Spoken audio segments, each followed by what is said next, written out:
Disclaimer: the views, thoughts, and opinions expressed on the Entrepreneur's Lounge radio show and podcast are solely those of Alesha Brown, the Joy Guru, and her guests, where applicable.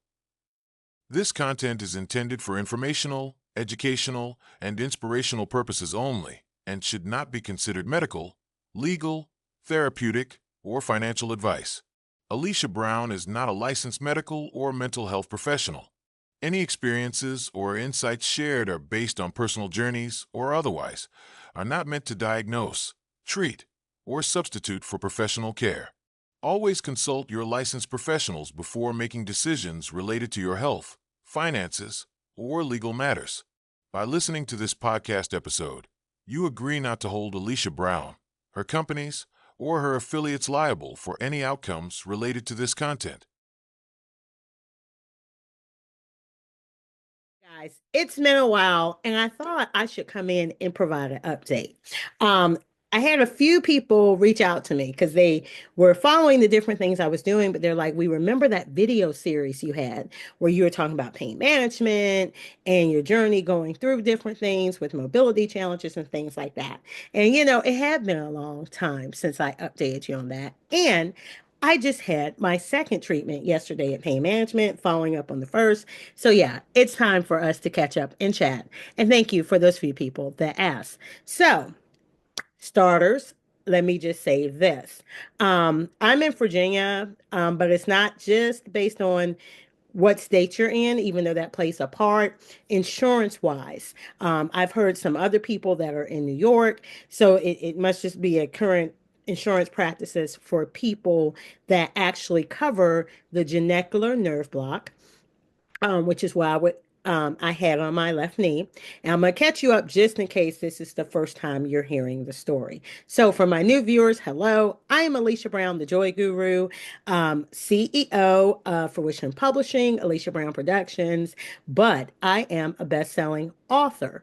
And the thing was, my first book, Sometimes All You Have Is Happy. I've read other books since then, including my brand new affirmations book, Reclaim Your Joy, 365 Days to Liberation and Transformation. If you don't have it, then you need to go to the website and get it. But that's neither here nor there.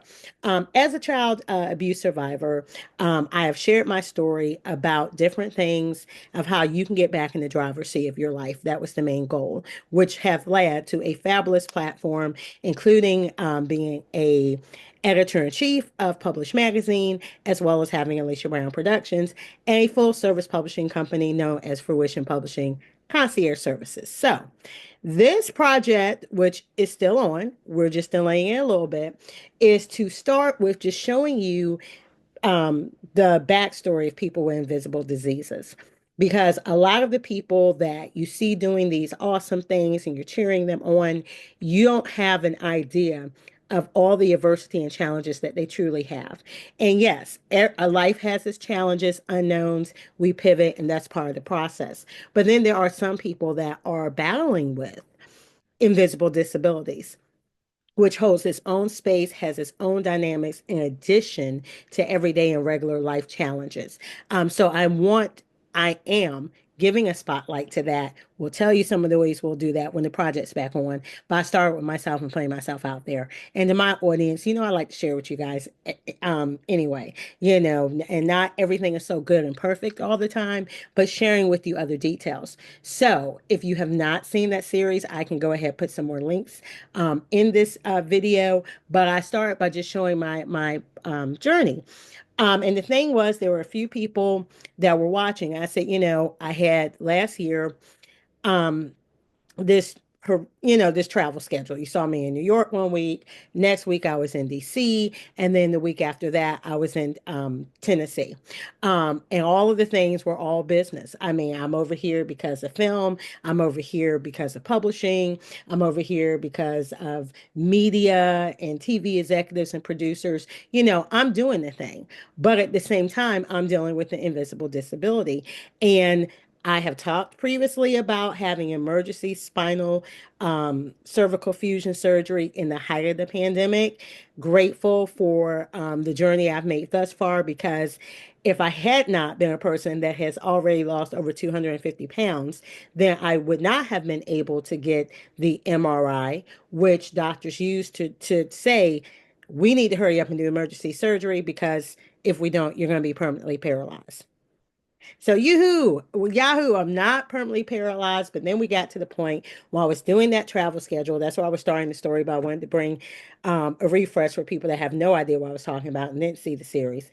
I had those three travel dates, and it was about a month together there. And when I got to the last one, I noticed how drastically my mobility was going down, like all the things I normally have to do on the worst days, whether it's medication, whether it's pain patches, whether it's, creams and rubs, or any combination of the three. In addition to some accessibility features, it just wasn't working. And I found myself not even being able to walk short distances that I had no problem doing just a few weeks ago, a month ago, what have you. So, one of the things I was really determined about at the time, we're not going to go into gloom and doom. We're not going to believe this is it. We're not going to believe there's no solutions and we should just have to settle for this. I said, so when you get home, first of all, don't freak out now. Use accessibility things. Don't worry about what anyone else would think or say. You have to take care of yourself and first make sure that you're well and that you're cared for and that you're putting yourself first and you're safe. You're safe physically in what you have to do. Then, when you get back home, the next step to that is we're going to do some options. So, I said the worst of it, we're okay with, we might need a mobility scooter or some form of an electric wheelchair for now. I said the best of it, before, if we don't have to go that drastic, we're definitely going to pain management. And that's when my entire world opened up. So, it opened up. And I'm going to say this before I give you the negative. I'm grateful for insurance. I'm grateful for having access to some of the best doctors for what they're treating me for. I have long known, probably since in my 20s, I've had pain with these different things. And genetically in my family, arthritis is one of the things that's terrible, even to the point where I have had relatives that were crippled. They're deceased now, but they were crippled because of their form of arthritis. Other than that, in my family, those that are still living, there are people that are really young in their 20s that started having problems, all the way to older and they have problems. So it's a thing, right? So, anyway, with all of that in mind and all the specialists I've seen over the years, being at that point again scared me, because it's like, okay, you've been here. Um, you once you've experienced, you know what it's like. I know what it's like to only walk two, three steps at a time and have to stop. Wasn't doing that then, but it was like that pain level, that inability to walk even shorter distances just gives you PTSD, and you feel like, where are we going with this? So anyway, I made that decision for pain management. Didn't realize that the specialist I go to now, my orthopedic specialist and surgeon, that upstairs there's a pain management office. So was able to call him, was able to get a referral, did my first treatment, which you saw on film, or if you haven't, I'll put the link in this video. But the area that I lived at, I mean, first of all, it worked extremely well. They say it's a 50-50 thing. If it does at least 51%, then it's successful. For me, it was like probably almost 100%. I was able to walk. I felt good. Praise the Lord. But with that treatment, it only lasts about 2-3 months. Okay. So where we live at, New Year came, we had snowstorms, which we never have. And things just happen. You don't feel well, you get sick, it's snowing real bad, there's a storm here and then there's snow again so I didn't feel like going to get a second treatment, and kept pushing it off. And I said, okay, things are getting better. We need to do more outside. We're about to go into spring. You need to call and refreshen that. And the thing is, you have to get, if it works once, you need to get this genicular nerve block a second time to prove to insurance, hey, We've done it twice. She is successful. This is working for her. Now we can move on to the more aggressive one. The more aggressive one is still the genicular nerve block, but something called RFA, which is radio frequency something. So anyway, they'll still do the nerve block, still the same process, but just adding about a minute or two and change onto that to temporarily burn those nerves in the pain point so that the pain relief you experience with the genicular nerve block, that's like 2 or 3 months, this one will actually last like 6 months to a year. Okay. So I just did my second treatment yesterday with the genicular nerve block. And so now I'll have a couple months of relief, knock on wood. Maybe God will make it longer. And then the next step that we're going to do is take the RFA, the radio frequency portion, for a longer solution. So overall, I'm doing well, still booked and busy. I just got over a virus that felt like a terrible sinus infection, and it lingered. I mean, at least 2.5 weeks. So now I'm back in the swing of things, slowly getting back in the schedule and things. But yeah, that's the update for the few of you that asked. And I guess the moral of the story here is a few things. I said I was going to be nice before I got mean. Initially, and I still have in the pit of my stomach, but it moves me to action. I was upset. I understand this technology is newer. I understand for issues like mine in the knee, I was told they've only been using this technology in general for about 3 years for that. I think previously they used it for more serious issues before they found that this may be a possibility for like knee pain, terrible arthritis and things when stuff like cortisone shots and other methods like that are not working for you.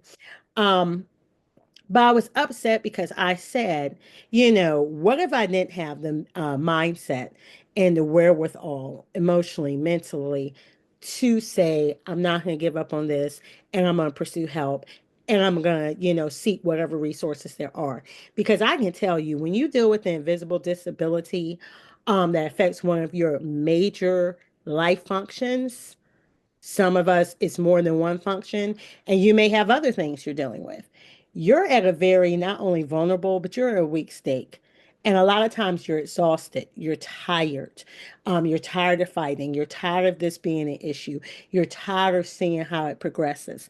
And sometimes doubt creeps in, hopelessness creeps in, for many depression creeps in. A lot of times you realize you have functional depression. You don't feel sad and depressed, but when you really look at things and how things are moving around you, when you sort of wake up out of your brain fog, and yes, brain fogs do come, you're just like, wow, this is a sign of depression. I've been functionally depressed. Some people that happens to. So it was like this was just a lot. This was a lot. And sometimes that's why you see people, they're always at the house. Now for me, that's not hard because I'm an introvert. I love being in my home. But again, I always tell people being in the house too much isn't good either. So you need to push yourself.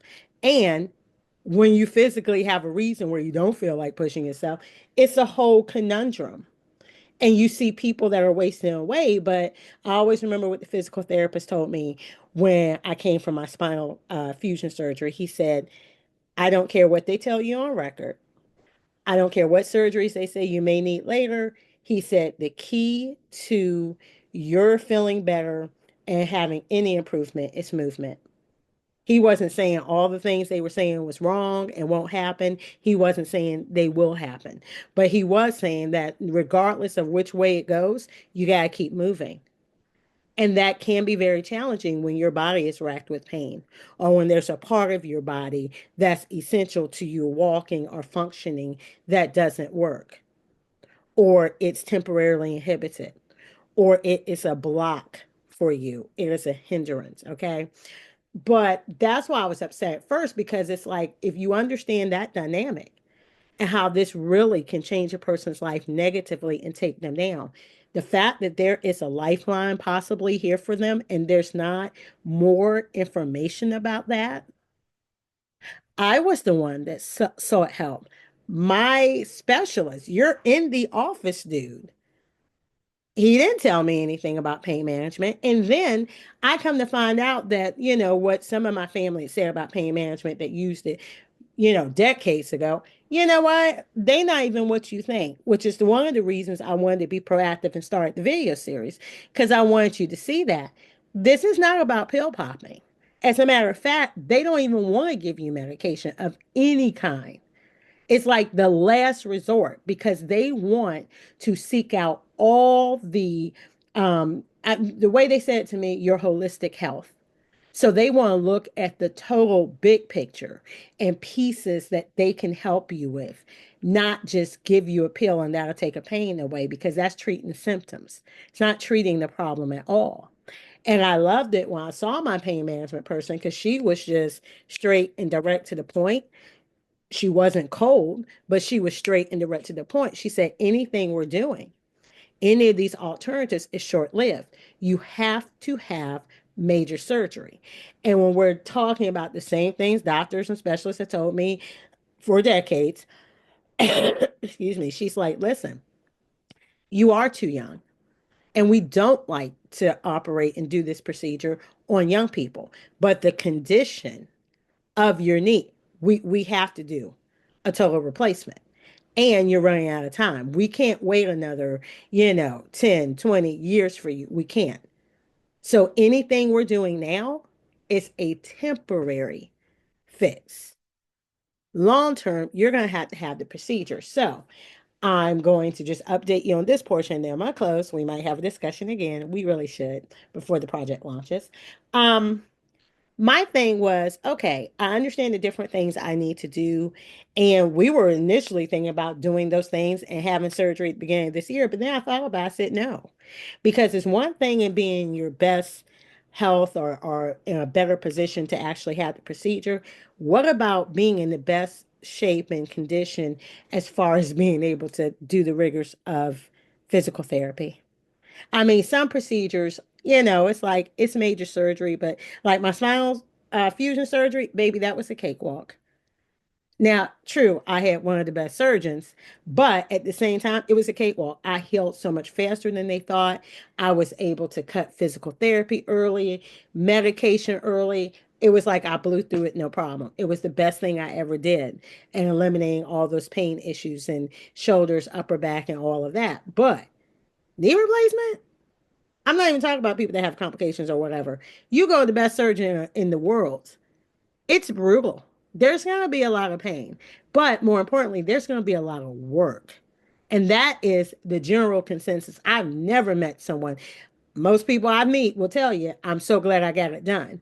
And the fluidity I have and the way I'm able to walk and not have all these issues I had before surgery. But they're all going to agree that, you know what, initially when you're out of surgery, especially those first few hours where they just come in and want you to stand on it and start working, and all the physical therapy in the beginning and some of these moves, it's brutal those first couple of weeks. And more importantly, on top of that, people that have bigger body masses or things like that, some of the contortions would be hard for you if you were a size 6. Imagine if you're larger. And then on top of that, if you're not going to do the full rigors of physical therapy, like if you, oh, that hurts too much. Oh, I can't do that. You don't allow them to do their full job and you work accordingly with them, the surgery isn't going to be as effective as it should be. So, one of the things I said, there's going to need to be, on my behalf, some physical preparation, but some mental preparation. And realistically, if there's anything out here, I don't care if it's temporary. If there's anything out here that will help you temporarily improve your condition without going under a knife, I'm just one of those girlies. Let's go there. Let's really go there. Let's utilize that for a minute. And if we're making the decision for surgery, if that's the only option, let's get ourselves in the best mental, emotional, and physical state. Now, I'm not going to be a size 6, guys, but we can definitely get this body in a better physical condition that would be more ideal for surgery. So that's what's been going on. But again, I'll end with this. Had my treatment yesterday, of course, just like if you get cortisone shots. That knee might, because I only have to get this one on my left knee. I get my shots, I get them on both knees, but my left knee right now, that's the one that's giving me a whole entire fit and really messes up my mobility issues. But, um, you get a cortisone shot, the knees are kind of sore and you need to ice it or whatever. I didn't need to ice it, but definitely last night I did put on a little pain patch in that area. And when I woke up this morning, walking around, we're good. Am I saying it's like I have no pain? Of course not. A terribly damaged, no cartilage, arthritic knee compared to a fully healthy knee, they're not the same. I don't care what you did to them. But I will say it is like before, 99% improvement. 99% improvement. So again, I'm grateful for that. I'm grateful for technology now and medical advances, which is why I'm sharing. But I'm also grateful that there's something in me that God has put, no matter what adversities I've been through, where I'm not going to give up. And that, if you take anything away from this message, don't give up. Make sure that you're always going through with there is hope. There is something else. I may not know what that is, but I'm going to keep searching until I get what I need and I get what I want. And do not feel ashamed. I watch this all the time. I have to talk to myself. Sometimes we're looking at what we want to do and what we're able to do. And when they're not together, it feels like the whole world is moving faster than you and moving forward, and you're standing still. Let me tell you something. Sometimes you need to stand still because there can be a lot of movement in others that's leading to nothing. And I always say desperation isn't going to get you what you want. It just really isn't. It can actually, you can look like you're winning, but it can destroy your body like a cancer and derail you before you really can get your success. On the other hand, people may be doing awesome work, but the whole point is that comparison ain't got nothing to do with you. Their priority might be doing this part in their business. Someone else's priority for this season might be taking care of your family or loved one. Somebody else's priority might be getting your mental health together. Somebody else's priority might be getting your physical health together or battling what illness or disease you have. We are not the same. But I assure you, what is meant for you, you're not going to miss nothing. Don't let people or your own self talk or self doubt make you feel like you are slacking because you chose the better priority for you, which is to take care of you right now. Because if more people did that, they wouldn't be out here hurting and harming other people with their actions, words, and deeds. There's a lot of people that appear to be at the top, but the truth is, behind closed doors, you are very malicious and dangerous and harmful to others. The way you treat people, the way you talk to people, the way you act towards people, everything about you is just nasty. Or you may have that beautiful, lovely facade, but behind closed doors, unbeknownst to your victims, you are sitting over there untying and destroying and manipulating and trying to damage everything good about that person or what they're doing. A lot of people steal ideas under a facade of being so kind and friendly, only to profit off of you. So make sure that you're always in the space where you give yourself permission to do what's right for you. Because I assure you, if you got to take off time to deal with your health issues, baby, when you come back, you're going to be ready to run that race. You're going to be refreshed. You're going to be renewed and restored, and you're going to be ready to run your race. And sometimes you're going to run that race in a metaphorical or a literal wheelchair. You might be running that race with assisted aids. Your race might have you with the actual artificial leg, whatever the case is, but you're going to run the race because what's meant for you is for you. What is assigned to you to do, the people assigned to you are only assigned to you. And when you live in your essence, when you properly execute, baby, ain't nobody gonna do it like you do it. They ain't never seen nobody that's gonna do what you do. So don't you let self-doubt, negative talk, analysis, comparisons, don't let none of that stuff. I always call it paralysis analysis, because the more you continue to compare yourself to others, that's what happened. You get so much in that analysis of what they doing or what you think they doing, because the front don't always tell what's going on behind the scenes. Even if it looks good, you don't know the strategy to get there. You looking at what looks like overnight success to you, that might have been a part of a 5 to 10 year strategic plan. Baby, you can't copy and just get there. And then the question might be, do you even want to get there if you really know what it took to get there? Okay. But nevertheless, don't allow that to derail you. Don't allow that to block you from doing what you need to do and what's assigned to you. My mission is not your mission. Your mission, not my mission. I can't judge you for what you're doing because God didn't give me the plan for your life. And even the plan for my life, I get in bits and pieces because he know I don't need to know every little thing, period. Number two, I don't need to know every little thing for this season. What are you doing with the stuff he told you for what you need to do this season? Some of us ain't listening. Some of us ain't even hearing. Some of us shooting in the dark doing 50-50. Okay. Love on you. Give yourself permission to be well, wherever well looks like, financially well, mentally well, emotionally well, spiritually well, physical well. Take care of you. That is your business. That ain't nobody else's business, but that's your business. Taking care of you. And once you take care of you, then you can take care of those that he assigned to you. Still understanding this is not the superhero cape. But if you love to wear that superhero cape and fix everything else and fix everybody else and help everybody else, put it on and help yourself. Be a superhero to you. Make sure you good. Make sure you save the day for you.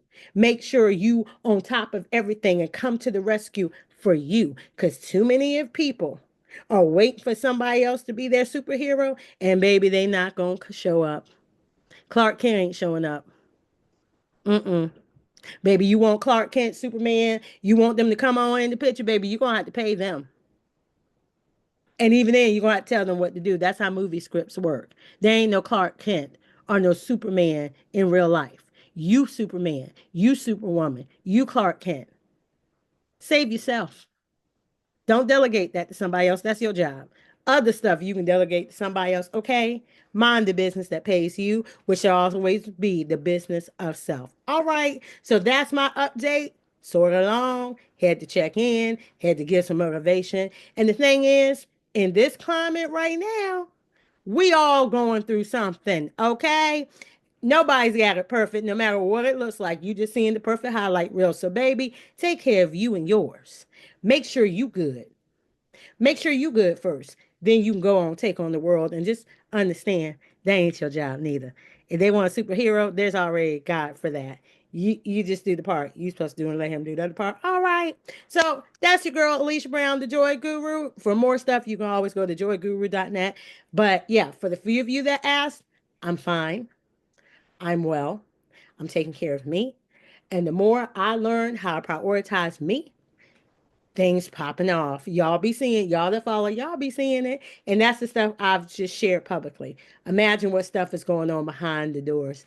It's coming. Y'all see that too. But be blessed, be loved, love self, and take care of self. And until next time, bye bye for now. The Entrepreneurs Lounge radio show and podcast is produced by Alesha Brown Productions. Need help creating, editing, marketing, or producing your own podcast? Or interested in advertising with us? Visit us at fruitionpublishing.com's Contact Us page to learn more.